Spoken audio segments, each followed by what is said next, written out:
Hello again, this is Calvin and Kirk for Guys with Gear, and we're going to do another review today. And today we're going to talk about trekking poles. We got two different options today. One is something that you've got ready to go, and Kirk's got another option he's going to talk about. And what would you call that option? This is a real do-it-yourselfer here. This started out as ski poles, and we'll talk about how it turned into hiking poles. How it evolved? Okay. All right, well, let me go ahead and talk about this one since I've got it in my hand. I went to REI to pick up a set of trekking poles because Kirk had actually given me an ultralight hiking tent as a gift, which I appreciate very much. He gave me an MSR ultralight tent, and I needed some tent poles for it, and I could either get poles or I could get some trekking poles and use them as tent poles.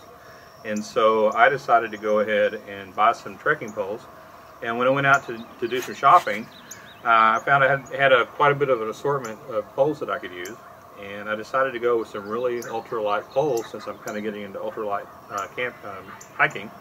And I went to REI and ended up picking up these poles, and these are carbon fiber, what they call their power lock poles. They weigh about 8.5 ounces a piece, and they are all the shafts are carbon fiber. And they will go from 21.5 inches to I think 55.5 inches. And I need them to go out to 54 inches for my tent, and once they're extended out, they'll act as tent poles really well for my tent. They're very lightweight. The shafts, like I said, are carbon fiber. They've got a carbide tip on the end. The baskets come with the kit. The handles are made out of a soft foam. They get good nylon grips. They feel good. I'm not real versatile with trekking poles yet. I've used some less expensive ones in the past. They've worn out pretty quickly. I'm hoping these hold up really well. I haven't had a chance to go out in the field with them yet, but I've heard really good reviews about them, and I hope to give you some good reports from the field in the future. So I just wanted to kind of bring these to your attention, let you know that I have them, and I'm going to be talking about them after we've used them for a while and give you a better review in the future. So why don't we talk about what you have? Well, you also said a while ago that these poles were, what, about a pound, or what was the... Together, they're 15 ounces. 15 ounces, so yeah, just a hair under a pound for two poles, which is really good. The poles I'm about ready to talk about are not quite as light as all that. I'm actually probably about a half a pound heavier. That makes a big difference in trekking poles because, you know, as they say, a pound on your feet is like 5 pounds in your pack. That's right. And there's some truth in that. And so the same thing kind of holds true with your trekking poles, because every time you raise your hand, you're going to raise this weight again and again and again. You know, so on a long hike, you know, a through hike like an AT or a PCT or a Pacific, or you know, something of that nature, you may put 20,000 miles on these poles. Right. And and that's going to be, if you think about that as 20,000 pounds, you know, that's quite a bit of weight. So one of the options here now, this option here that I went with is a pair of recycled poles, and this is because I happen to have some poles. We had some ski poles left over from some trips years ago, and now we're living in Texas, and there's not a whole lot of skiing opportunities in Dallas. So the ski poles, I stuck into a large drill and sanded them down and painted them with some black barbecue grill paint, and they magically transformed into trekking poles. They come out at about 1.5 pounds, which is about a half a pound more than Calvin's nice carbon That's for poles. the set. For the set is about 1.5 pounds. The poles themselves are about 1 pound, and these basket grips are about half a pound.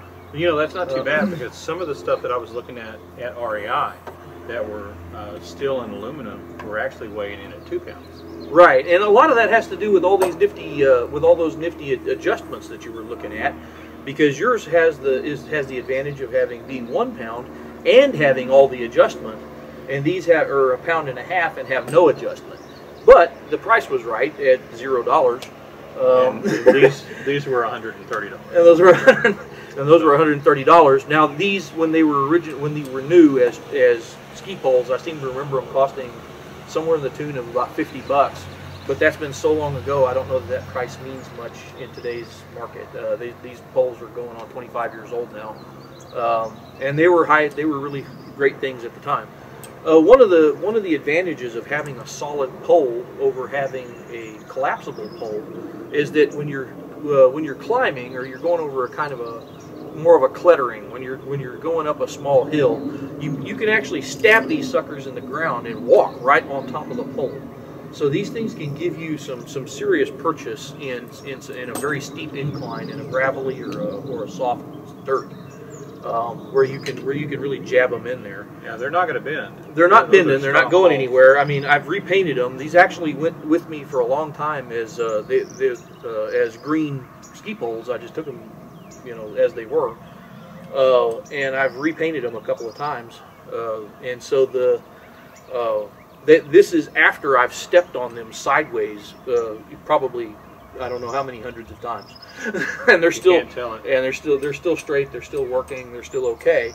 That's one of the advantages you get out of that. Of course, the obvious disadvantage is they're not adjustable. If you want to use them as tent poles, then you have to buy a tent that fits the pole, not a pole that fits the tent.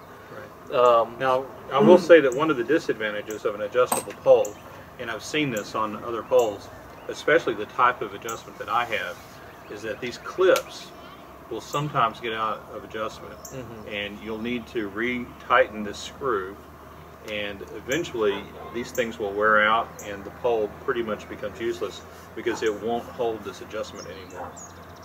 Hopefully these poles won't suffer from that problem. The cheaper poles will. Eventually they just quit holding the grip and they'll start to slide on you. When they get that way, they're dangerous. You need to get rid of the pole and get something else. There's other poles where the adjustment is done by making a twist, and there's an internal locking mechanism that holds the pole. There are advantages to that. The locking mechanism is lighter. It doesn't weigh as much. There's a disadvantage to that in that sometimes you don't know whether you've locked the pole well or not, and you don't know that you haven't locked it well until it gives away on you when you're really counting on it. So, that can be a real disaster. So there's an advantage to having a one-piece pole. I think that's a real advantage, especially if the pole is the right length for you. What's the length of those poles for you? Is it a good length for you? I never even measured the poles because they predate my hiking experience. They were ski poles, and I bought them by walking into the store, standing up, putting the pole down, grabbing the end of the pole. Well, I don't even know if you can see that off camera. Let me do it on the other side here. Grabbing the end of the pole, and then when your elbow makes about a 90-degree angle to the pole, that's the right height for you. So I didn't really measure them in terms of inches or centimeters at the time. I just picked the pole that fit the height of my arm to the pole. And that does that now. That does that now. So when you're standing up. So when I'm standing up, this happens to be the right length. Then that's the right length for you. So, but I don't know what that is in inches. Okay, but still, it's the right length for you. And for me, this obviously adjusts to the right length for me. And you make a really good point about these buckles. That's one of the things that you need to watch out for is if you're buying a pair of poles that are not as nice as these and you're going to good old Wally World or something to that effect, you want to make sure that they at least even have this screw so that you can adjust it. Right. Some of them are just made out of cheap plastic, and you can tell that there's nothing there but cheap plastic. And those are going to wear out the fastest, and they're going to have the least reliable lock, even from your date of purchase. They're not going to lock up very well. Once they wear out, they wear out. And once they wear out, they're gone. There's nothing you can do about it, and they have a tendency to, and you'll notice it real fast because they'll have a tendency to pop open on you on the fly. Right. So you'll be walking along and you'll look down, and all of a sudden your ski pole's open. Right. Well, that's a good sign. It's time for another pole, or it's time to quit buying that kind of pole. Well, the good news is if you have poles like that, they were cheap to begin with, so you can afford to buy another pair. So go buy these poles because these look a lot better. Well, we're going to see. These were not cheap, and I really had to think about it before I bought these because $130 for a pair of trekking poles for me is a lot of money, and I really had to think about it before I bought these. But I thought, you know what? I'm gonna get a good pair of poles because I want them to be lightweight and I want them to last me a very long time. And these had a good guarantee. They have the good weight. They do have the adjustable clinches, and I believe that I can do maintenance on these and keep them working for a long time. I like the fact that they're carbon fiber, so they shouldn't wear out very quickly.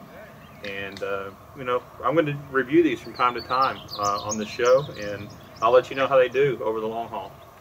And these here have one other little advantage. Having a solid pole gives you a hollow shaft.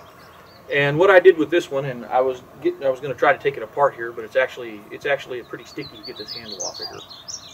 I don't want to damage something here on camera, but the center of this pole is a 5/8 inch diameter hole, inside diameter hole. I went to CVS, I believe it was, and I got some of those pill bottles, the little screw together jobs that hold about 4 or 5 pills a piece. They're about that long. And what I did was I stuffed the pole with about 6 or 7 earplugs, the soft foam little insert earplugs. I stuck them down in the pole, and then I started putting pill bottles in there. And this pole is actually full of my first aid kit. Oh, that's a neat idea. So it actually has some ibuprofen and acetaminophen, and then it has some bandages and some band-aids and some random, you know, dental floss and fish hooks and what have you, going through the pole. And see, there's a good multi-purpose use of your trekking pole. And then after I put that one together, then I had the right idea where I actually tied a little string. I don't know if this is visible on camera, but this string actually goes down to the very first pill tube in the hole. So on this one, I was smart enough to put a string on it so I can get them back out, which I thought of after the other one was already shut. All right. But so now my poles are actually full of first aid gear, and so that's one of the things that you can do. Now, of course, once again, we were talking about having weight in your hands and pumping that weight all the time. Mm-hmm. So those pill bottles weigh nearly nothing each. I had to pile them up on a scale, on a weight scale, to even see that they weigh about 4 grams a piece. Mm-hmm. So when I filled them up with band-aids and what have you, the whole thing only weighed about 5 ounces. So add that to the 1.5 pounds I told you about, because the medical kit in there cost me another 5 ounces distributed over 2 poles. I thought that was a pretty efficient use of that, and it also got the medical kit out of my backpack. Well, we'll have to do an experiment and see what you think about having those in the poles versus in your pack. Versus in the pack, right? So it's going to be an interesting show for the future. So yeah, one of these days we'll dissect what all's in my med kit.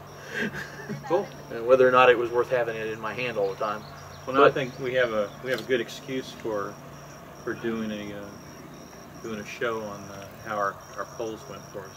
How our poles worked, and maybe even a follow-on show about what's in our med kit. Yeah. Cool. Well, I guess we can wrap up this episode. What do you think? I think we've said about all we can say about poles. All right. Well, we'll see you next time on Guys with Gear. Thanks. Have fun next time. All right. Bye-bye.